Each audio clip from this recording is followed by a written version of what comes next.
الحمدللہ رب العالمین والصلاة والسلام علی سید الانبیاء والمرسلین اما بعد فاعوذ باللہ من الشیطان الرجیم بسم اللہ الرحمن الرحیم۔ السلام علیکم ورحمۃ اللہ وبرکاتہ۔ ناظرین، رمضان المبارک کا مقدس مہینہ موجود ہے۔ اللہ رب العزت کی رحمتوں برکتوں کا سلسلہ جاری ہے۔ دن میں روزے رکھنے، رات میں تراویح اور دیگر عبادات کی سعادت و توفیق حاصل ہو رہی ہے۔ آج کی نماز تراویح میں 90 پارے کا آخری پاؤ اور 10واں پارہ مکمل سماعت فرمایا، اور آج کے درس میں 90 پارے کے آخری پاؤ کا آغاز سورہ انفال سے ہے، اسی کی کچھ آیات شامل درس کرنے کا ارادہ ہے۔ ناظرین، انفال نفل کی جمع ہے اور اس سے مراد مال غنیمت ہے۔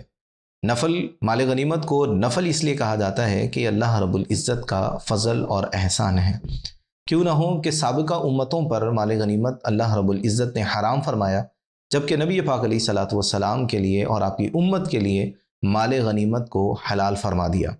حضور سرور کائنات صلی اللہ تعالی علیہ وآلہ وسلم نے اپنی سابقہ انبیاء علیہ السلام پر جو فضیلتیں ذکر فرمائیں، جو درجات ذکر فرمائے، ان میں سے ایک مال غنیمت کا حلال ہونا بھی ہے۔ بہت مشہور حدیث ہے، مسلم شریف میں بھی حدیث مبارکہ موجود ہے۔ حضور سرور کائنات صلی اللہ علیہ وسلم ارشاد فرماتے ہیں، فضلت علی الانبیاء بست، اللہ رب العزت نے مجھے انبیاء علیہ السلام پر 6 چیزوں کے ذریعے فضیلت اور برتری عطا فرمائی۔ واعطیت جوامع الکلم، مجھے جوامع کلم عطا کیے گئے۔ ونصرت بالرعب، اور رعب کے ذریعے میری مدد کی گئی۔ واحلت لی الغنائم، اور مال غنیمت کو میرے لیے حلال کیا گیا۔ وجعلت لی الارض طہورا ومسجدا، اور تمام زمین کو میرے لیے پاکیزہ اور سجدے کی جگہ بنا دیا گیا۔ فرمایا وارسلت الی الخلق کافہ، مجھے تمام خلق کی جانب رسول بنا کر بھیجا گیا۔ اور آخر میں سرکار مدینہ صلی اللہ علیہ وسلم ارشاد فرماتے ہیں، وختم بی النبیون، اور میرے ذریعے نبوت کو ختم کر دیا گیا۔ یوں تو اللہ تعالیٰ نے بے شمار درجات کی بلندی سے حضور سرور کائنات کو سابقہ انبیاء علیہ السلام پر فضیلت اور برتری عطا فرمائی، لیکن اس حدیث میں سرکار نے 6 چیزوں کا انتخاب فرمایا، اور ان میں سے ایک مال غنیمت کا حلال ہونا بھی ہے۔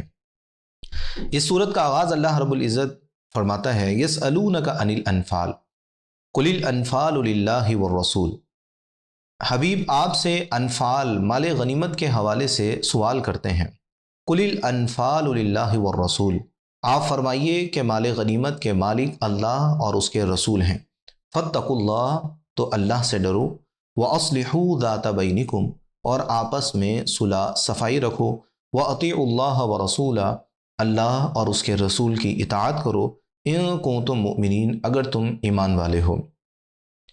ناظرین، حضرت ابو امامہ باہلی رضی اللہ تعالیٰ عنہ نے حضرت عبادہ بن صامت رضی اللہ تعالیٰ عنہ سے اس آیت کے شان نزول کے حوالے سے استفسار کیا۔ حضرت عبادہ بن صامت رضی اللہ تعالیٰ عنہ نے فرمایا کہ یہ آیت ہم اہل بدر کے حق میں نازل ہوئی۔ جب جنگ ختم ہوئی، اللہ رب العزت نے مسلمانوں کو بہت ہی عظیم اور بہت ہی عالیشان فتح عطا فرمائی، تو مال غنیمت کی تقسیم کے حوالے سے مسلمانوں کے مابین اختلاف ہو گیا، اور مسلمان اس وقت مال غنیمت کے سلسلے میں خود مختار تھے، انہیں اختیار تھا۔ لیکن جب ان کے مابین اختلاف ہوا اور یہ بات نبی پاک علیہ الصلاۃ والسلام تک پہنچی، تو پھر اللہ تعالیٰ نے یہ آیت نازل فرمائی اور مال غنیمت کی تقسیم کا اختیار مسلمانوں کے ہاتھوں سے نبی پاک علیہ الصلاۃ والسلام کی جانب منتقل فرما دیا۔ تو حضور نبی پاک علیہ الصلاۃ والسلام نے تمام صحابہ کے درمیان مال غنیمت کو برابر برابر تقسیم فرما دیا۔ تو اسی کا ذکر اس آیت میں اللہ رب العزت نے فرمایا کہ حبیب آپ سے مال غنیمت کے حوالے سے سوال کرتے ہیں، آپ فرمائیے کہ مال غنیمت کے مالک تو اللہ اور اس کے رسول ہیں۔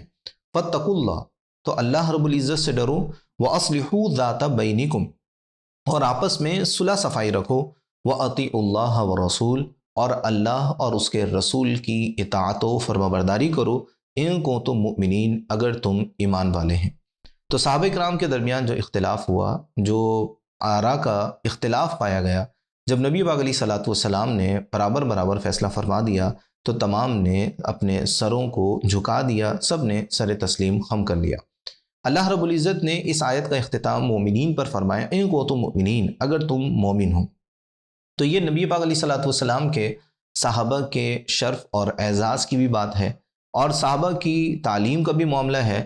اللہ رب العزت نے انہیں مومنین فرمایا، اور مومنین کی صفات کو اللہ تعالیٰ نے آگے ذکر فرمایا، انما المؤمنون الذین اذا ذکر اللہ وجلت قلوبہم۔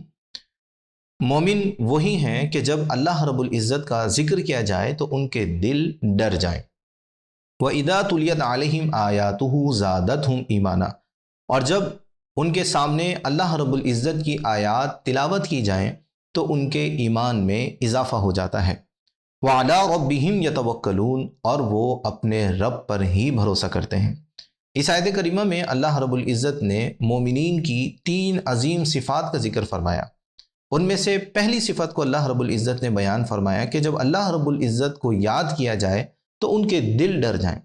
خوف خدا کی علماء نے 2 صورتیں بیان کی ہیں۔ پہلی صورت یہ کہ اللہ رب العزت کے ڈر سے گناہوں کو چھوڑ دینا، اور دوسرا اللہ رب العزت کے جلال، اس کی عظمت اور اس کی بے نیازی کا خوف رکھنا۔ پہلی قسم کا جو خوف ہے وہ عام مسلمانوں میں سے پرہیزگار لوگوں کے لیے ہے کہ وہ اللہ رب العزت کے خوف سے گناہوں کو چھوڑ دیتے ہیں اور نیک اعمال کر کر اپنے لیے جنت کا سامان کرنے کی کوشش کرتے ہیں۔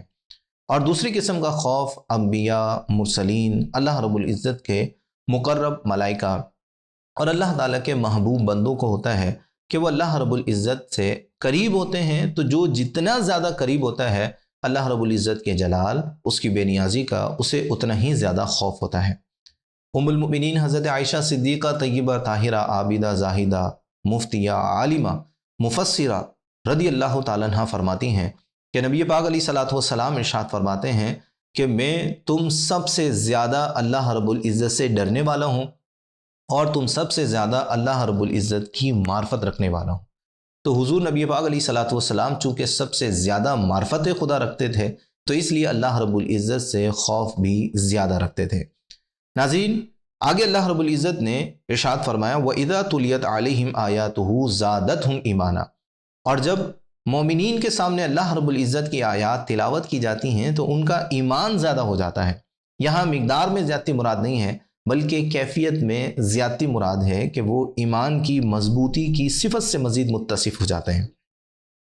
وَعَلَىٰ رَبِّهِمْ يَتَوَكَّلُونَ، اور مومنین کی صفات میں سے ایک صفت یہ بھی ہے کہ وہ اللہ رب العزت پر بھروسہ کرتے ہیں، کسی کا خوف نہیں رکھتے، کسی سے امید نہیں رکھتے، اسباب ضرور اختیار کرتے ہیں لیکن اسباب کو ہی حقیقی نہیں سمجھ لیتے، بلکہ اسباب اختیار کر کر اللہ رب العزت کی ذات پر نتیجہ چھوڑ دیتے ہیں۔ اللہ رب العزت کی مشیت اور اس کی رضا پر راضی رہنے کے سلسلے میں وہ آمادہ ہوتے ہیں۔ تو یہ مومنین کی قلبی صفات ہیں، اور آگے اللہ تعالیٰ نے کچھ ظاہری صفات، ظاہری اعمال کا ذکر فرمایا۔ یہ باطنی معاملات تھے، آگے ظاہری اعمال کا ذکر فرمایا۔ الذین یقیمون الصلاۃ، مومنین وہ ہیں جو نماز قائم رکھتے ہیں۔ ومما رزقناہم ینفقون، اور اللہ رب العزت کے دیے ہوئے میں سے اللہ رب العزت کی راہ میں خرچ کرتے ہیں۔ نماز قائم کرتے ہیں، وہ نماز کے تمام تر تقاضوں، شرائط و ارکان اور دیگر تمام تر تقاضوں کے مطابق اس کو بجا لاتے ہیں۔ اللہ رب العزت کی راہ میں مال خرچ کرتے ہیں، زکوٰۃ ادا کرتے ہیں، فطرہ ادا کرتے ہیں، حج پر مال خرچ کرتے ہیں، جہاد پر مال خرچ کرتے ہیں، جہاں اللہ رب العزت کو منظور ہو، جہاں نبی پاک علیہ الصلوۃ والسلام کو پسند ہو، وہاں پر وہ مال خرچ کرتے ہیں۔ صحابہ کرام میں یہ باطنی اور ظاہری ہر قسم کی صفات موجود تھیں۔ وہ اللہ رب العزت سے خوف رکھنے والے تھے، وہ اللہ رب العزت پر بھروسہ رکھنے والے تھے، اور جب اللہ تعالیٰ کی آیات ان کے سامنے تلاوت کی جاتی تھیں تو ان کے ایمان میں اضافہ ہو جاتا تھا۔ وہ نماز بھی قائم کرنے والے تھے اور وہ اللہ رب العزت کی راہ میں مال خرچ کرنے والے بھی تھے، اور ان اخراجات پر خود قرآن بھی شاہد ہے، اور نبی پاک علیہ الصلوۃ والسلام کے فرامین بھی موجود ہیں کہ صحابہ کرام نے کس انداز میں نبی پاک علیہ الصلوۃ والسلام کی پیروی کی اور کس انداز میں اپنا مال نبی پاک علیہ الصلوۃ والسلام پر قربان کر دیا۔ حضرت صدیق اکبر رضی اللہ تعالیٰ عنہ کے حوالے سے تو حضور سرور کائنات نے یہاں تک فرمایا کہ مجھ پر جس نے احسان کیا میں نے سب کے احسان کا بدلہ دے دیا، لیکن صدیق کے احسان کا بدلہ اللہ رب العزت ادا فرمائے گا۔ حضرت صدیق اکبر رضی اللہ تعالیٰ عنہ نے اپنا سارا مال، اپنی تمام تر قوتیں، اپنی تمام تر طاقتیں دین اسلام کے لیے، حضور نبی پاک علیہ الصلوۃ والسلام کے لیے وقف کی ہوئی تھیں۔ آگے اللہ رب العزت نے ایمان والوں کی عظمت کو مزید ذکر فرمایا، اولئک هم المؤمنون حقا، کہ جب یہ باطنی اعتبار سے بھی ایمان کی خوبصورتی کے ساتھ متصف ہیں، ظاہری اعتبار سے بھی اللہ رب العزت کی اطاعت و فرمانبرداری کرنے والے ہیں، اولئک هم المؤمنون حقا، تو یہی سچے ایمان والے ہیں۔ لہم درجات عند ربہم، انہی کے لیے ان کے رب کے پاس درجات ہیں، ومغفرۃ ورزق کریم، بخشش اور عزت والا رزق ہے، کہ ان کے اللہ تعالیٰ بخشش فرمائے گا اور عزت والا رزق یعنی جنت میں ان کے لیے بے شمار نعمتیں ہیں، اعلیٰ انعامات ہیں، اور ان کے لیے بہت ہی خوبصورت چیزیں اللہ رب العزت نے جنت میں ان کے لیے تیار فرمائی ہیں۔ ومغفرۃ ورزق کریم، ان کے لیے بخشش اور عزت والا رزق ہے۔ آگے اللہ رب العزت نے جو مسلمانوں کے درمیان اختلاف ہوا اور مال غنیمت کا اختیار نبی پاک علیہ صلاۃ والسلام کی جانب منتقل ہوا، بعض صحابہ کرام کو، بعض مسلمانوں کو یہ طبعی طور پر ناپسند ہوا، تو اللہ رب العزت نے اس کی ناپسندیدگی کی مثال ذکر فرمائی، کما اخرجک ربک من بیتک بالحق، یہ بعض مسلمانوں کو جو ناپسند ہوا یہ ایسے ہی ناپسند ہوا جیسا کہ آپ کے رب نے آپ کو آپ کے گھر سے حق کے ساتھ برآمد کیا، وہاں پر بھی حق کے ساتھ آپ کو برآمد کیا، یہاں پر بھی وہ اختیار آپ کی جانب منتقل ہونا یہ حق ہی ہے۔ کما اخرجک ربک من بیتک بالحق، جیسا کہ آپ کے رب نے آپ کے گھر سے آپ کو حق کے ساتھ برآمد کیا، وَإِنَّ فَرِيقًا مِّنَ الْمُؤْمِنِينَ لَكَارِهُونَ، حالانکہ بے شک مسلمانوں میں سے ایک گروہ اسے ناپسند رکھتا تھا۔ یجادلونک فی الحق بعدما تبین، اور یہ حق کے بارے میں اس کے روشن ہو جانے کے بعد آپ سے بحث کر رہے تھے، آپ سے سوال کر رہے تھے، استفسار کر رہے تھے، کأنما یساقون الی الموت وہم ینظرون، گویا کہ انہیں آنکھوں دیکھی موت کی طرف ہانکا جا رہا ہے۔ وَإِذْ يَعِدُكُمُ اللَّهُ إِحْدَى الطَّائِفَتَيْنِ أَنَّهَا لَكُمْ، اور حبیب یاد کرو جب اللہ تعالیٰ نے تم سے دو گروہ میں سے ایک کے بارے میں وعدہ کیا کہ وہ تمہارے لیے ہے، وَتَوَدُّونَ أَنَّ غَيْرَ ذَاتِ الشَّوْكَةِ تَكُونُ لَكُمْ، اور آپ چاہتے تھے کہ آپ کو وہ ملے کہ جس میں کانٹے کا کھٹکا نہ ہو، کسی قسم کے نقصان کا اندیشہ نہ ہو۔ وَيُرِيدُ اللَّهُ أَن يُحِقَّ الْحَقَّ بِكَلِمَاتِهِ، اور اللہ رب العزت چاہتا تھا کہ وہ اپنے کلمے کے ساتھ سچ کو سچا کر دکھائے۔ وَيَقْطَعَ دَابِرَ الْكَافِرِينَ، اور کافروں کی جڑ کاٹ دے، لِيُحِقَّ الْحَقَّ، تاکہ وہ سچ کو سچا کر دکھائے، وَيُبْطِلَ الْبَاطِلَ، اور باطل کو باطل کر دکھائے، جھوٹ کو جھوٹا کر دکھائے، وَلَوْ كَرِهَ الْمُجْرِمُونَ، اگرچہ مجرمین اسے ناپسند رکھتے ہوں۔ ناظرین کرام، ان چار آیات میں اللہ رب العزت نے جنگ بدر کے حالات اور واقعات کا ذکر فرمایا ہے۔ اس کا خلاصہ یہ ہے کہ حضرت ابو سفیان جو اس وقت مسلمان نہیں ہوئے تھے، شام سے قریش مکہ کا تجارت کا سامان لے کر مکۃ المکرمہ کی طرف روانہ ہوئے۔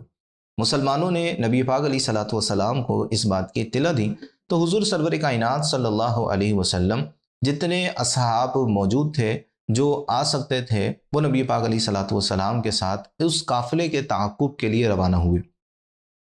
حضرت ابو سفیان رضی اللہ تعالیٰ عنہ کو بھی اس بات کا علم ہوا کہ نبی پاک علیہ صلاۃ والسلام اور مسلمان ہمارے قافلے کے تعاقب کے لیے آ رہے ہیں، تو انہوں نے راستہ تبدیل کر لیا اور وہ ایک محفوظ راستے سے مکۃ المکرمہ کی طرف روانہ ہوئے۔ لیکن انہوں نے ساتھ ہی ساتھ مکۃ المکرمہ میں بھی اس بات کا پیغام پہنچا دیا، اس کی خبر پہنچا دی کہ قافلہ خطرے میں ہے۔ وہاں سے ابو جہل ایک بہت بڑے لشکر کے ساتھ جو ہر طرح کے ساز و سامان سے لیس تھا، نبی پاک علیہ صلاۃ والسلام کے تعاقب کے لیے روانہ ہوا۔ اب یہاں دو لشکر تھے، ایک تجارتی قافلہ تھا اور دوسرا وہ کفار کا لشکر تھا جو بہت ہی بڑی طاقت کے ساتھ، تمام تر اسلحہ اور تمام تر قوتوں کے ساتھ نبی پاک علیہ صلاۃ والسلام اور مسلمانوں کو روکنے کے لیے آگے بڑھ رہا تھا۔ اب یہاں نبی پاک علیہ صلاۃ والسلام نے مسلمانوں سے مشورہ کیا۔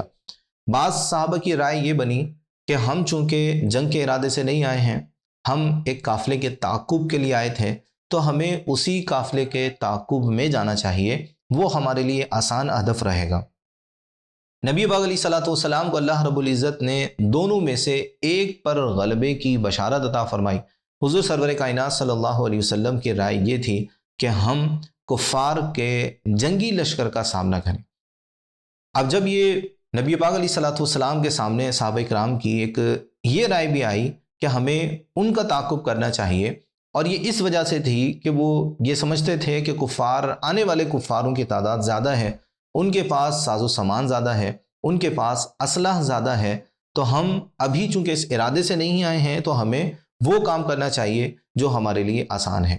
نبی پاک علیہ الصلوۃ والسلام کو یہ بات ناگوار ہوئی۔ حضرت صدیق اکبر رضی اللہ تعالیٰ عنہ، حضرت عمر فاروق اعظم رضی اللہ تعالیٰ عنہ نے جب نبی پاک علیہ الصلوۃ والسلام کی ناگواری دیکھی تو آپ کو آمادہ کرنے اور آپ کو راضی کرنے کی سعی کی، اور نبی پاک علیہ الصلوۃ والسلام کے ساتھ انہوں نے بہت ہی خوبصورت گفتگو کی۔ یا رسول اللہ صلی اللہ علیہ وسلم، ہم کسی طرح آپ کے فیصلے کے خلاف نہیں جا سکتے، ہم آپ کے خلاف سستی نہیں کریں گے، ہم آپ کے ساتھ ہیں۔ دیگر صحابہ کرام نے بھی نبی پاک علیہ الصلوۃ والسلام سے محبت کا بہت ہی عظیم اظہار کیا کہ ہم آپ سے محبت کرتے ہیں، ہم نے آپ کا کلمہ پڑھا ہے، ہم نے آپ کی تصدیق کی ہے، جہاں آپ جائیں گے ہم بھی وہیں جائیں گے، آپ کے حکم کی خلاف ورزی نہیں کر سکتے ہیں۔ تو پھر نبی پاک علیہ الصلوۃ والسلام نے حکم دیا کہ اٹھو اور پھر بدر کی طرف نکلو، کفار کا مقابلہ کرو۔ مجھے اللہ رب العزت نے یہ بشارت دی ہے کہ وہ ہمیں فتح عطا فرمائے گا، اور میں کفار کے مرنے کے مقامات بھی دیکھ رہا ہوں۔ اور پھر نبی پاک علیہ الصلوۃ والسلام نے کفار کے مرنے کے مقامات کی نشاندہی کی۔ جنگ ختم ہوئی تو نبی پاک علیہ الصلوۃ والسلام کے بتائے ہوئے نشانات، بتائے ہوئے مقامات پر ہی ان لوگوں کو مرا ہوا پایا کہ جن کی خبر نبی پاک علیہ الصلوۃ والسلام نے جنگ شروع ہونے سے پہلے دی تھی۔ تو اس واقعے کا اللہ تعالیٰ نے یہاں ذکر فرمایا۔ جب اللہ رب العزت کے حبیب صلی اللہ علیہ وسلم اللہ رب العزت کے وعدے کے ساتھ میدان بدر میں اترے تو آپ اللہ رب العزت کے حضور درخواست کرنے لگے کہ الہ العالمین، تو نے ہم سے وعدہ کیا فتح کا، تو ہمیں فتح عطا فرما۔ مسلمانوں کی تعداد چونکہ کم تھی، لڑنے والے بھی نہیں تھے، گھوڑے بھی نہیں تھے، اور تیر بھی نہیں تھے، تلواریں بھی نہیں تھیں، نیزے بھی نہیں تھے، یعنی جنگ کا ساز و سامان نہیں تھا۔ وہاں 1000 کا قریب لشکر موجود تھا جو بالکل اسلحے سے لیس تھا، ہر طرح کا ساز و سامان ان کے پاس تھا۔ تو حضور نبی پاک علیہ الصلوۃ والسلام نے اللہ رب العزت کے حضور دعا کے لیے دست دراز کر دیے، اور اس قدر دعا کی، اس قدر گریہ ورزاری کی کہ صحابی فرماتے ہیں کہ نبی پاک علیہ الصلوۃ والسلام کے مبارک شانوں سے آپ کی چادر نیچے آ گئی۔ جناب صدیق اکبر رضی اللہ تعالیٰ عنہ کی عظمت پر قربان جائیں، آپ ہر موقع پر نبی پاک علیہ الصلوۃ والسلام کے ساتھ رہیں، ہر محاذ پر حضور سرور کائنات صلی اللہ علیہ وسلم کا دفاع کرتے ہوئے نظر آئے۔ آپ نے وہ چادر آپ کے کندھوں پر ڈالی اور نبی پاک علیہ الصلوۃ والسلام سے عرض کرنے لگے کہ یا رسول اللہ صلی اللہ علیہ وسلم، اب آپ کریا بند کر دیں، اب اپنی اس مناجات کو ختم فرما دیجئے۔ اللہ رب العزت نے آپ سے جو وعدہ فرمایا ہے وہ وعدہ ہو کر رہے گا۔ نبی پاک علیہ الصلوۃ والسلام کے ساتھ حضرت صدیق اکبر رضی اللہ تعالیٰ عنہ کی یہ بہت ہی خوبصورت اور بہت ہی پیاری گفتگو رہی۔ اللہ رب العزت نے پھر نبی پاک علیہ الصلوۃ والسلام کی اس فریاد کو قبول فرمایا اور ملائکہ سے آپ کی مدد کی۔ اولاً 1000 ملائکہ لگاتار نبی پاک علیہ الصلوۃ والسلام کی مدد کے لیے اترے، پھر 3000 کا لشکر اترا، اور پھر 5000 ملائکہ مسلمانوں کی مدد و نصرت کے لیے بدر کے مقام پر اترے۔ حضرت عبداللہ بن عباس فرماتے ہیں کہ مسلمانوں کی حالت یہ تھی کہ مسلمان کفار سے مقابلہ کرنے کے لیے آگے لڑتے تھے، ابھی مسلمان ان کو مارنے بھی نہیں پاتے تھے کہ کسی کے کوڑے کی آواز آتی تھی اور کفار ڈھیر ہو کر زمین پر گر جاتے تھے، ان کی ناک کٹ جاتی تھی، ان کے جسم پر مختلف زخم آتے تھے اور چیخ و پکار کر کر وہ واصل جہنم ہو جاتے تھے۔ تو صحابہ کرام نے اپنے اپنے مشاہدات کو نبی پاک علیہ الصلوۃ والسلام کے بارگاہ میں ذکر فرمایا، تو حضور سرور کائنات صلی اللہ علیہ وسلم نے فرمایا کہ یہ آسمانی مدد تھی۔ اللہ تعالیٰ نے اگلی 2 آیات میں اسی جانب اشارہ فرمایا، اذ تستغیثون ربکم، جب اے حبیب آپ یاد کریں جب آپ اللہ رب العزت سے فریاد کر رہے تھے، فاستجاب لکم، تو آپ کے رب نے آپ کی فریاد کو قبول فرمایا، انی ممدکم بألف من الملائکۃ مردفین، کہ میں 1000 لگاتار نازل ہونے والے فرشتوں سے تمہاری مدد کرنے والا ہوں۔ وما جعلہ اللہ الا بشرا، اور اللہ رب العزت نے ہی اس کو خوشخبری بنایا، ولتطمئن بہ قلوبکم، تاکہ آپ کے دل اس کے ساتھ مطمئن ہو جائیں۔ ومن نصر الا من عند اللہ، اور مدد تو اللہ رب العزت کے پاس سے ہی ہے۔ ان اللہ عزیز حکیم، بے شک اللہ تعالیٰ عزت والا، حکمت والا ہے۔ اللہ تعالیٰ ہمیں قرآن مجید فرقان حمید کو اسی طرح سنتے رہنے، سمجھنے کی توفیق عطا فرمائے، اس کے مختلف حصوں کو، مختلف پہلوؤں کو اپنے پیش نظر رکھنے اور ہدایت کا راستہ اختیار کرنے کی توفیق عطا فرمائے۔ السلام علیکم ورحمۃ اللہ وبرکاتہ۔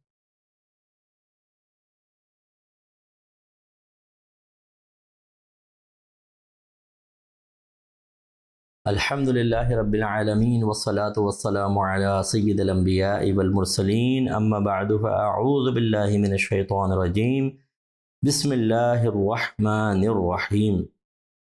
الحمد للہ رمضان کا مبارک مہینہ ہمارے درمیان موجود ہے اور آپ روزانہ خلاصہ قرآن سماعت فرما رہے ہیں۔ ہفتے کے روز میں پورا پروگرام کرتا ہوں اور اس کے علاوہ یہ ہماری اکیڈمی سے تیار شدہ ٹیچرز ہیں، پہلے اسٹوڈنٹس تھے اب ٹیچر ہیں، پڑھا بھی رہے ہیں اور ماشاءاللہ یہ میرے ساتھ درس قرآن کرتے ہیں۔ تو جو آپ مجھ سے پہلے علماء کا درس دیکھتے ہیں تو یہ وہ ہمارے ٹیچرز ہیں جو ہماری اکیڈمی میں باقاعدہ پڑھا رہے ہیں، علماء ہیں، مفتیان کرام ہیں ان میں سے بہت سے، اور ماشاءاللہ یہ یہیں کے تیار شدہ ہیں۔ اور جو ہمارے بہن بھائی ہمارے ادارے سے تعاون کرتے ہیں، یہ سب ان کے لیے بے شمار ثواب جاریہ ہیں اور انشاءاللہ فیوچر میں اس سے زیادہ انشاءاللہ یہ کام کرتے ہوئے نظر آئیں گے۔ سورہ انفال کی آیت نمبر 27 اور 28 آپ کی خدمت میں اولاً پیش کرتا ہوں اور اسی پہ درس ہوگا۔ پہلے اللہ تعالیٰ فرماتا ہے، یا ایہا الذین آمنوا، اے ایمان والو، لا تخونوا اللہ والرسول وَتَخُونُوا أَمَانَاتِكُمْ وَأَنْتُمْ تَعْلَمُونَ، اے ایمان والو تم نہ اللہ کے ساتھ خیانت کرو، نہ اس کے رسول کے ساتھ خیانت کرو اور نہ اپنی امانتوں میں خیانت کرو، حالانکہ تم جانتے ہو، یعنی جان بوجھ کر ایسا ہرگز مت کرو۔ نادانستہ طور پہ انسان سے خطا ہو جائے تو وہ اللہ درگزر فرماتا ہے، اس پہ ہمیں توبہ بہرحال کرنی چاہیے، لیکن جان بوجھ کر ایسا نہ کرو۔ اللہ تعالیٰ سے خیانت کرنے کا مطلب اللہ کے احکام کو نہ ماننا، بلکہ بعض اوقات ان کے خلاف جانا۔ ایسے ہی نبی کریم صلی اللہ علیہ وسلم کے لیے بھی یہ مفہوم ہے۔ اور اپنی امانتوں میں خیانت نہ کرو، اس میں ایک تو تصور یہ ہے جیسے کسی نے ہمارے پاس مال رکھوایا ہو، اس میں خیانت نہ کریں۔ بہت سے ایسے ہوتے ہیں کہ رشتہ دار ہمارے پاس مال رکھواتے ہیں، خصوصاً میری بہنیں اس کو غور سے سنیں۔ بہن نے رکھوا دیا تھا، کہا تھا رکھ لو بعد میں لے لوں گی، کسی کو بتانا نہیں، اور بہن کا انتقال ہو گیا تو بعض اوقات دبا لیا جاتا ہے زیور، پیسہ، حالانکہ یہ ورثاء کا حق ہوتا ہے، اس بہن کے وارثوں کا حق تھا، اس بھائی کے وارثوں کا حق تھا، لیکن آپ نے دبا لیا۔ کتنا عرصے کھا لیا، تھوڑا سا کھایا پیا، یا اگر سونا بھی ہے تو دیکھ کے بس خوش ہوتی رہیں، وہ آپ کو نفع تو نہیں دے رہا، اور آخرت کی بربادی کا سامان ہے۔ سرکار نے فرمایا، لا ایمان لمن لا امانت اللہ، اس شخص کا ایمان نہیں جو امانت دار نہ ہو، یعنی اس کا ایمان کامل نہیں ہے، چند ٹکوں کے لیے بک گیا فوراً اور کسی کا مال دبا لیا۔ جیسے جتنے افراد مجھے سن رہے ہیں جنہوں نے کسی کا مال دبایا تھا، فوراً سے پیشتر ادا کریں، ورنہ تباہی ہے آپ کے لیے، سانپ اور بچھو ہیں، اس کو ادا کر دیں۔ اور ایک امانت میں خیانت کا تصور ہوتا ہے کہ جو اللہ نے ہمیں نعمت دی ہے اور وہ ایسی نعمت ہے کہ ہم اس سے کسی کو فائدہ پہنچا سکتے ہیں، نہ پہنچائے تو یہ بھی ایک امانت میں خیانت ہے۔ جیسے مال دیا ہے غریبوں کو نہ دیں، یہ بھی ایک خیانت ہوتی ہے۔ علم دیا ہے کسی کو علم نہ سکھایا جائے، یہ بھی ایک طرح کی خیانت ہے۔ اور اسی طریقے سے جو کام ملا ہو اس کام کو پورا نہ کرنا، یہ بھی خیانت ہوتی ہے۔ جیسے آفیسز کے اندر کام چوریاں کر لیتے ہیں آدمی، دیر سے پہنچتے ہیں اور پھر جلدی بھاگ جاتے ہیں، کام چھوڑ دیتے ہیں۔ میں ابھی خبر دیکھ رہا تھا، کچھ جگہ کے کچھ ڈاکٹرز تھے جو شاید گورنمنٹ جاب ہی تھی ان کی، 2 سال سے نہیں آ رہے، غائب ہیں بالکل، اور باقاعدہ تنخواہیں پوری پوری لے رہے ہیں، مراعات لے رہے ہیں۔ یہ جو ناراض مت ہوئیے گا، ایسے لوگ جو ہیں وہ باتوں کو سن کر غصے میں آ جاتے ہیں، ان لوگوں تک بلکہ ہمارے کلپ پہنچائیں، ہو سکتا ہے اللہ تعالیٰ کسی کو ہدایت دے دے۔ آج آپ کو غصہ آ رہا ہے نا، کل آپ ہمیں قابل رحم اور رحم طلب نگاہوں سے دیکھ رہے ہوں گے کہ ہمارے لیے کچھ کر دیں، کیونکہ میدان محشر میں نہیں بچیں گے۔ مطلب خدا نہ خواستہ میرے کہنے کا مطلب یہ نہیں ہے کہ آپ پھنسیں گے ہم بچ جائیں گے، مجھے بھی خوف رکھنا چاہیے، لیکن مراد یہ ہے کہ جو دین پہ چل رہے ہوتے ہیں، دین سے وابستہ لوگ ہوتے ہیں، تبلیغ دین کر رہے ہوتے ہیں، بعض اوقات وہ ہمیں بہت برے لگتے ہیں کیونکہ وہ ہمارے عیب ظاہر کر رہے ہوتے ہیں، وہ مثبت تنقید کر کے ہماری بنی بنائی جھوٹی عزت کے پرخچے اڑا رہے ہوتے ہیں۔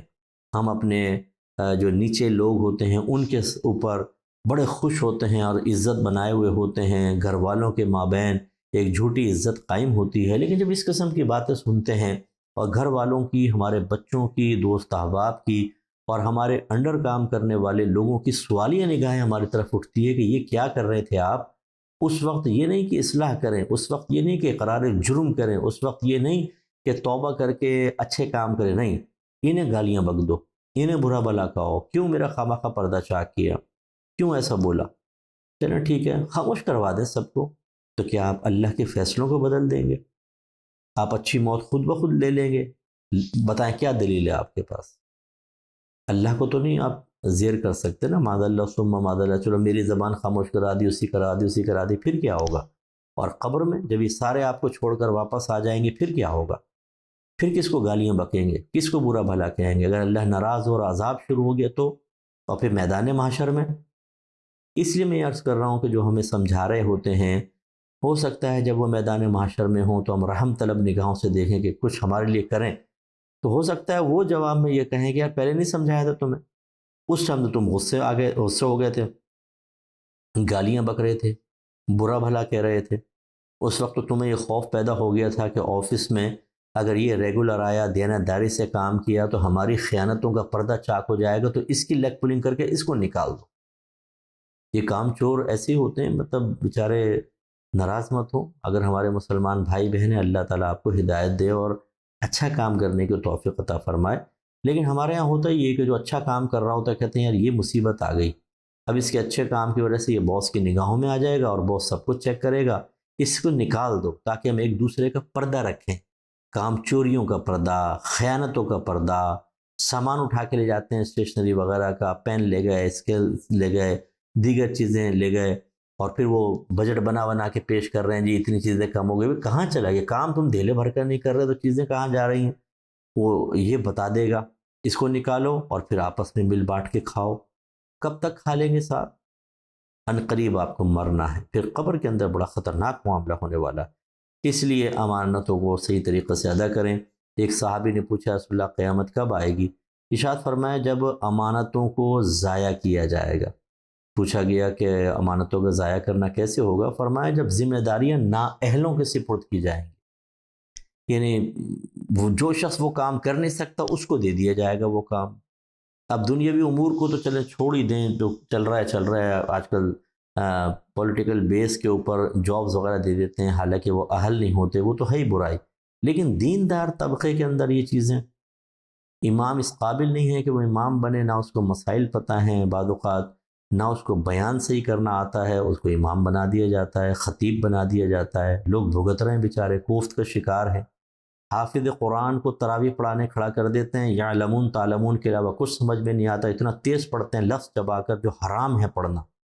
کمیٹی بھی گناہ گار، حافظ صاحب بھی گناہ گار، مقتدی بھی گناہ گار، سر سے گویا کہ بلا اتار کے نکل گئے۔ ایسی نمازیں اللہ قبول کرنے والا ہے؟ بہرحال میں حکم تو نہیں لگا سکتا ہوں، لیکن جو حکم حدیث تو یہی کہتا ہے کہ ایسی نمازیں پرانے کپڑے کی طرح لپیٹ کر منہ پہ مار دی جائیں گی، اور کوئی ان حافظ صاحب سے ہی نہیں پوچھتا کہ آپ کو کپڑے پاک کرنے آتے ہیں، آپ کو غسل جنابت کرنا آتا ہے، غسل کے فرائض بتاؤ، وضو کے بارے میں پوچھیں، اسی طریقے سے نماز کی شرائط پہ کویسچنز کریں، نماز کے فرائض، واجبات، مکروہات تحریمی کون کون سے ہیں، نماز کن چیزوں سے فاسد ہو جاتی ہے، کہاں لقمہ لینا جائز کہاں نہیں، کویسچنز تو کریں نا تاکہ پتہ چلے، نااہل کو کھڑا کر دیتے ہو۔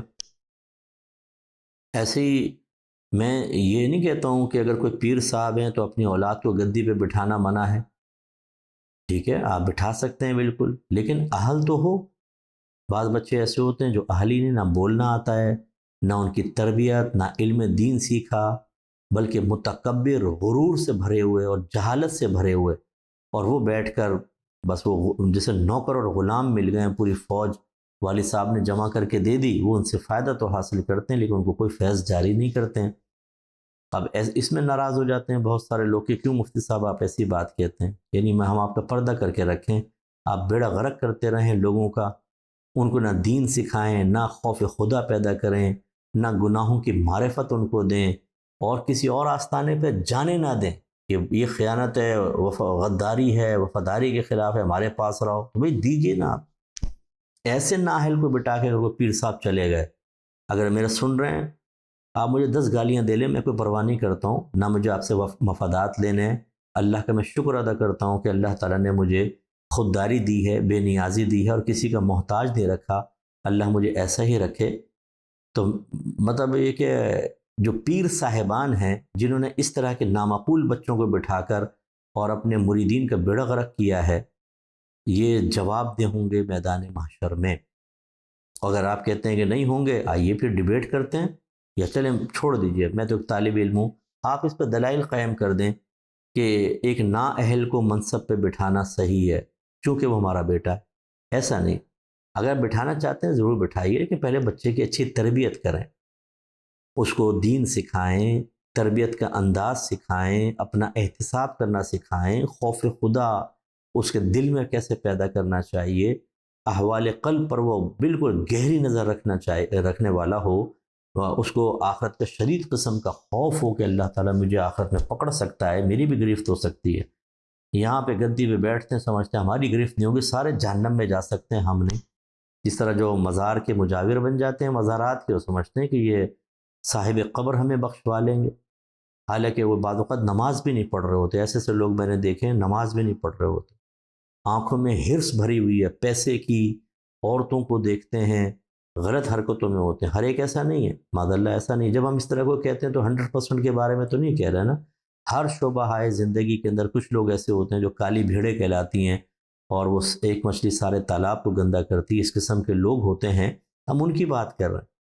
تو کیا وہ یہ سمجھتے ہیں کہ مزارات کے پاس رہ کر لوگ آ رہے ہیں آپ کو مجاور سمجھ کے ہاتھ چوم رہے ہیں، پیر چوم رہے ہیں کہ جی آپ یہاں رہتے ہیں، تو یہ آخرت میں آپ کو ملنے والے انعامات کی دلیل ہے؟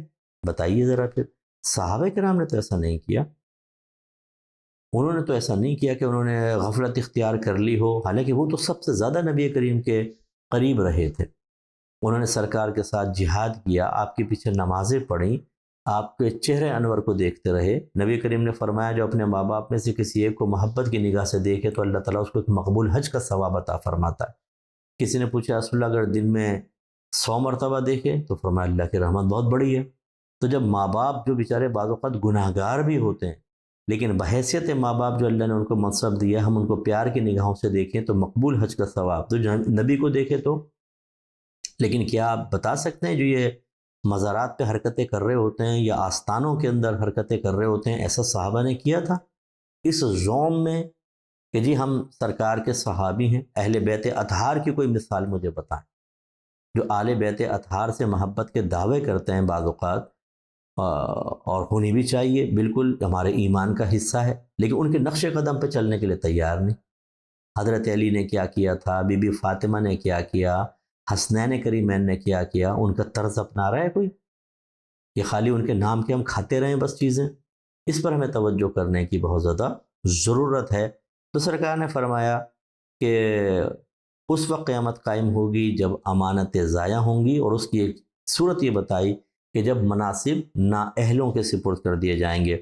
پھر نبی کریم صلی اللہ علیہ وسلم فرماتے ہیں، اللہ تعالیٰ فرماتا ہے وَاعْلَمُوا، اور اے لوگو تم اچھی طرح جان لو، انما اموالکم و اولادکم فتنہ، کہ محض تمہارے مال اور تمہاری اولاد تو ایک آزمائش ہے، وَأَنَّ اللَّهَ عِنْدَهُ أَجْرٌ عَظِيمٌ، اور بے شک اللہ تعالیٰ اسی کے پاس بہت بڑا اجر ہے۔ تو اب مال کی آزمائش کیا ہے کہ آدمی اس کی محبت میں گرفتار ہو کر پھر حرام حلال کی تمیز چھوڑ دے، بس مقدار کو دیکھے، زیادہ آ جائے زیادہ آ جائے، حلال سے آ رہا ہو، حلال سے تو اتنا کثیر نہیں آتا، لیکن اللہ تعالیٰ اس پر قادر ہے کہ حلال سے بھی بہت کچھ دے دے۔ بہت سے لوگ بڑی دیانتدارانہ طور پہ کاروبار کر رہے ہو تو اللہ اتنی برکت دیتا ہے، کروڑ پتی بن جاتے ہیں۔ جو یہ کہتے ہیں نا کہ حلال سے کون کروڑ پتی بن سکتا ہے، غلط ہے۔ آپ نے شاید دیکھا نہیں ہوگا، میں تو بہت سوں کو جانتا ہوں۔ اسی طریقے سے ایک مال کی آزمائش یہ ہو سکتی ہے کہ جب مال آ جاتا ہے غلط جگہ انسان خرچ کر دیتا ہے، یا جہاں خرچ کرنا چاہیے وہاں نہیں کرتا، بخل پیدا ہو جاتا ہے، ضرورت مندوں کو نہیں دیتا، زکوٰۃ ادا نہیں کرتا، حج نہیں کرتا ہے، اسی طریقے سے گناہوں کے کام میں اپنا پیسہ لگاتا ہے۔ یہ مال کی آزمائش۔ اولاد کی آزمائش کیا ہے؟ اولاد کیسے آزمائش بنتی ہے کہ اپنی اولاد کی خواہشات کو پورا کرنے کے لیے آدمی حلال و حرام کی تمیز بھلا بیٹھتا ہے، اور بعض اوقات اپنی اولاد کی محبت میں ان کو نیکی کا حکم نہیں کرتا، برائی سے نہیں روکتا۔ بہت ساری مائیں مجھے سن رہی ہوں گی، بہت سے والد ایسے ہوتے ہیں بچوں کو سختی سے نہ نماز کا کہتے ہیں، نہ روزے کا کہتے ہیں، نہ انہیں گناہ چھوڑنے کا کہتے ہیں۔ پولائٹلی سے کہیں گے مان لیا ٹھیک، نہیں مانا تو چھوڑو۔ یہی ماں باپ اللہ نہ کرے، اللہ نہ کرے، اگر خدا نہ خواستہ بچے گناہ میں لگے رہے اور میدان محشر میں پھنس گئے، پھر یہی رو رہے ہوں گے، یہی آنسو بہا رہے ہوں گے کہ ہمارا سامنے ہمارا بچہ جہنم میں جا رہا ہے، تو آپ نے دنیا میں کیوں نہیں ان کا خیال کیا تھا؟ تو بعض اوقات انسان اپنی اولاد کی وجہ سے گناہ کرتا ہے اور اپنے آپ کو، اپنی اولاد کو تباہ کرتا ہے۔ تو اللہ تعالیٰ نے یہی بیان فرمایا کہ اس مال اور اولاد، ان کی طرف ایسے مائل نہ ہو جاؤ، ان کی وہ خواہشات اس طرح پوری نہ کرو، یا مال کا ایسا استعمال نہ کرو کہ میدان محشر میں شرمندہ ہونا پڑے۔ شریعت کے دائرے میں رہ کر آپ چلیں۔ اس کے لیے میری کتاب قرب الہی آپ پڑھیں، بیسٹ بک ہے۔ اس میں بیوی بچے جو ایک آزمائش بنتے ہیں، رکاوٹ بنتے ہیں، کیسے ان کو لے کے چلنا ہے، کس طریقے سے، سارا اس میں طریقہ بتایا۔ اللہ تعالیٰ نے آخر میں جو بیان فرمایا نا کہ بے شک اللہ اسی کے پاس اجر عظیم ہے، یہ اشارہ اس طرف کہ مال کی طلب میں گناہ کی طرف نہ بڑھو، اولاد کو بنیاد بنا کے گناہ کی طرف نہ جاؤ۔ یہ اتنے امپورٹنٹ چیزیں نہیں ہیں جتنا اللہ کے پاس بہت زبردست اجر ہے۔ لہٰذا مال کو حلال طریقے سے کمائیں، حلال مقام پہ خرچ کریں، اس میں اللہ کا اور بندوں کا حق جانیں کیا کیا ہے، اس کو ادا کریں۔ اس کے بعد میں مال کمانا کوئی گناہ نہیں، جمع رکھنا کوئی گناہ نہیں، خرچ کرنا کوئی گناہ نہیں، جبکہ آپ لمیٹیشنز جانتے ہوں، دائرہ شریعت میں رہ کے تمام معاملات کریں۔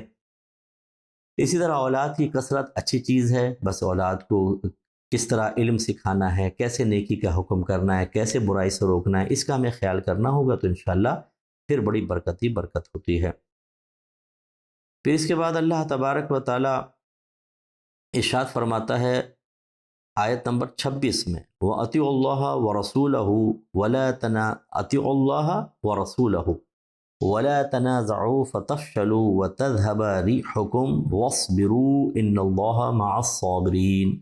اللہ تعالیٰ فرماتا ہے کہ اللہ کی اطاعت کرو، اس کے رسول کی اطاعت کرو۔ اطاعت کا مطلب ہوتا ہے حکم ماننا، اور یہ اس حکم پر اسی وقت عمل کر سکتے ہیں جب ہمیں احکام شرع پتہ ہوں، اللہ نے کیا کیا حکم بیان فرمائے اور نبی کریم نے کیا کیا حکم بیان فرمائے، ورنہ ان احکام پر عمل نہیں کر سکتے۔ اور آپس میں جھگڑا مت کرو، اگر تم کرو گے تو تم بزدل ہو جاؤ گے، یعنی بزدلی پیدا ہوگی اور تمہاری طاقت جاتی رہے گی، اور تم صبر کرو مخلوق کی تکلیفوں پر، اللہ تعالیٰ کی طرف سے آزمائشوں پر، بے شک اللہ تعالیٰ صبر کرنے والوں کے ساتھ ہے۔ اس سے پتہ چلا کہ اتحاد و اتفاق میں برکت ہے، اور جب ہم لڑائی جھگڑا کرتے ہیں تو ہم بزدل ہونا شروع ہو جاتے ہیں، کیونکہ طاقت ٹوٹ جاتی ہے اور پھر ہم پہ دشمن غالب آ جاتا ہے۔ ابھی پوری دنیا میں کیا ہو رہا ہے کسی پر مخفی نہیں ہے۔ مسلمان کثیر تعداد میں ہونے کے باوجود چونکہ ہمارے آپس کے تنازعات ہی ختم نہیں ہوتے، ہم پھنسے ہوئے ہیں اور تباہ و برباد ہیں، کمزور ہو چکا ہے مسلمان پوری دنیا کے اندر۔ اللہ تعالیٰ نے بالکل حق فرمایا۔ تو اللہ تعالیٰ سے دعا ہے کہ رب کریم ہمیں سمجھنے کی توفیق عطا فرمائے۔ دعا کر لیتے ہیں مختصر سی، لیکن اس سے پہلے میں ہمیشہ گزارش کرتا ہوں، یہ میری آپ کتب ضرور خریدیں۔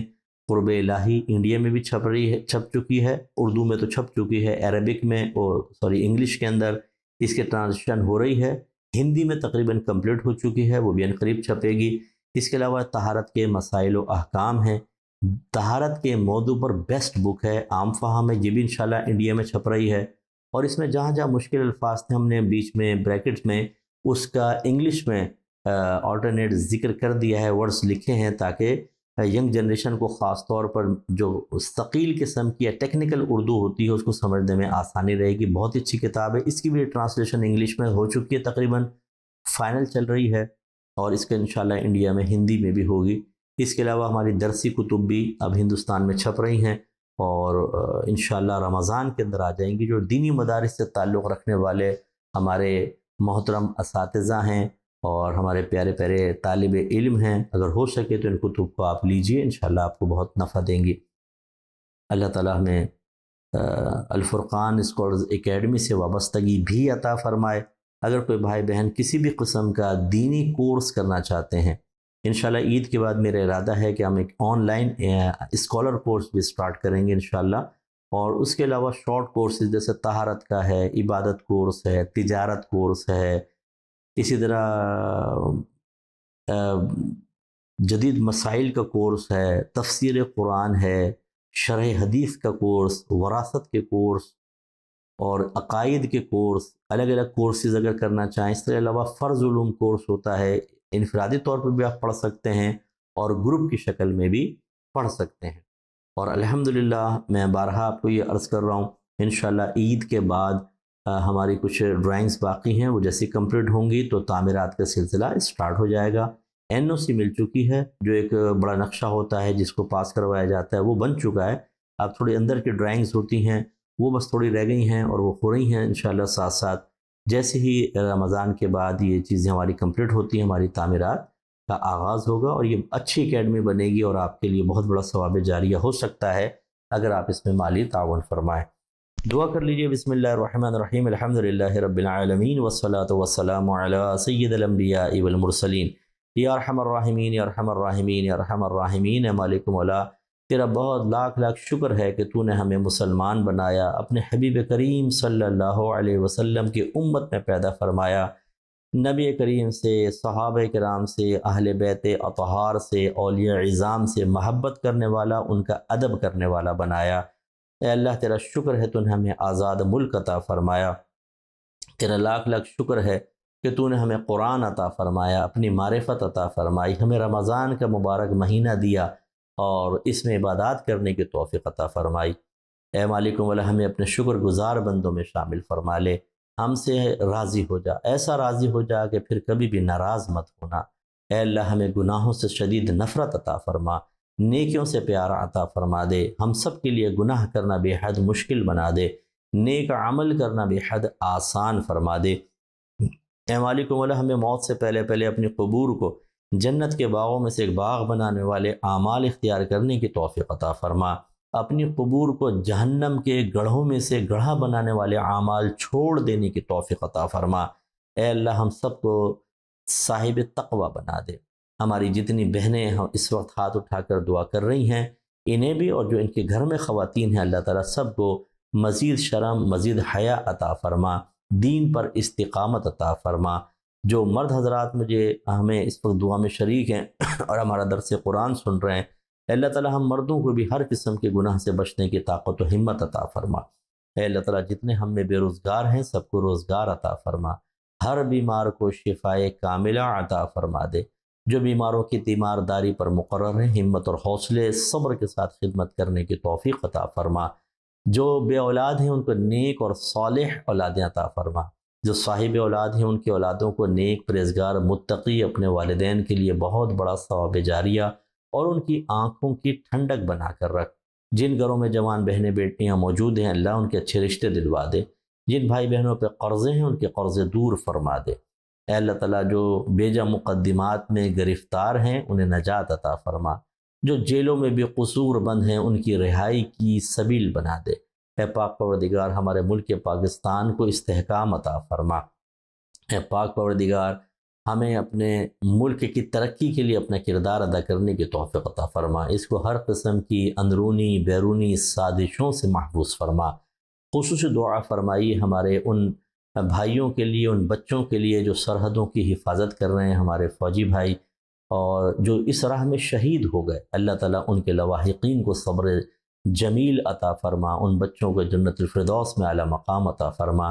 اسی طرح ہمارے پولیس والے بھائی جو لڑتے ہوئے ڈاکوؤں سے، دیگر معاملات میں زخمی ہو جاتے ہیں یا مقام شہادت حاصل کر لیتے ہیں، اللہ تعالیٰ ان کی خدمات کو اپنی بارگاہ میں قبول و منظور فرما لے۔ اے پاک پروردگار ہم سب کو آپس میں محبت عطا فرما، نفرتوں کو دور کر دے۔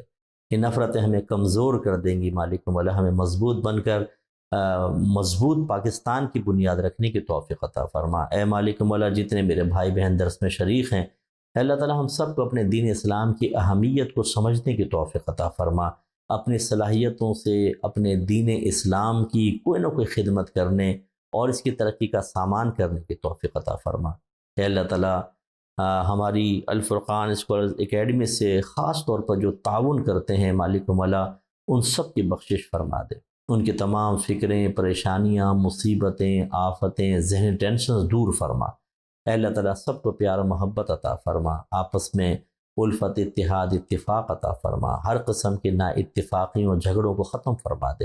اے اللہ ان کی زندگی سے غموں کو دور فرما، خوشیاں عطا فرما، دنیا میں بھی راحت سے رکھ، موت کے وقت بھی، قبر میں بھی، اور میدان محشر میں، حتیٰ کہ جنت الفردوس میں داخلے تک اللہ تعالیٰ اپنی رحمت کے سائے میں رکھ۔ اے پاک پروردگار ہمیں نبی کریم سے حقیقی محبت کرتے ہوئے آپ کے طریقوں پہ چلنے، آپ کے احکام کو ماننے کی توفیق عطا فرما۔ صلی اللہ تعالی علی خیر خلقہ و نور عرشہ سیدنا و مولانا محمد وعلی آلہ و صحبہ اجمعین برحمتک یا ارحم